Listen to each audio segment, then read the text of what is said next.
Je vais vous poser une question. Si vous répondez bien, je vous laisse. Vous pouvez répéter la question? C'est une étrange question. Je suis. La télé en question.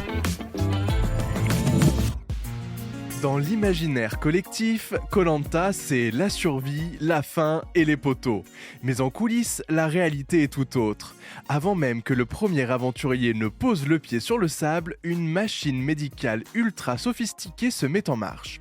Car pour la production, le critère numéro 1 de votre sélection au casting n'est pas votre motivation, c'est votre santé. Pour comprendre la rigueur actuelle, il faut remonter à un point de rupture. C'était en 2013, au Cambodge. Lors de la toute première épreuve de cette nouvelle saison, un jeune homme de 25 ans s'effondre. Son nom, Gérald Babin. Le verdict tombe, il a succombé à une crise cardiaque. L'autopsie a révélé une pathologie cardiaque préexistante, indétectable lors des tests classiques de l'époque. Ce drame a tout changé.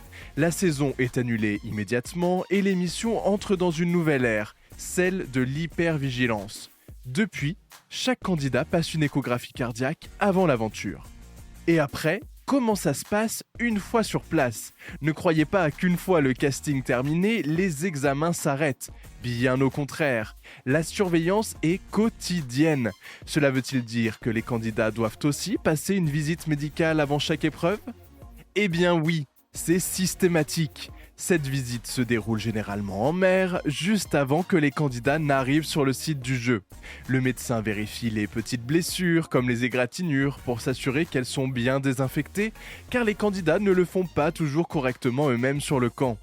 La production s'assure aussi que les aventuriers sont aptes à l'effort, en vérifiant par exemple qu'ils n'ont pas de maux de dents ou de douleurs handicapantes. L'objectif principal est de détecter une faiblesse, comme une élongation, qui pourrait s'aggraver sérieusement sous l'effet de l'intensité de l'épreuve. Par ailleurs, la production souligne que si un candidat se blesse sur le camp, cela peut constituer une raison technique suffisante pour reporter ou décaler le tournage d'une épreuve. Pour un aventurier, le pire ennemi n'est finalement ni la faim ni la fatigue, mais le médecin de la production. Car son diagnostic est sans appel, une simple égratignure mal placée ou une infection naissante, et c'est l'élimination immédiate. Mieux vaut donc prendre toutes ces précautions.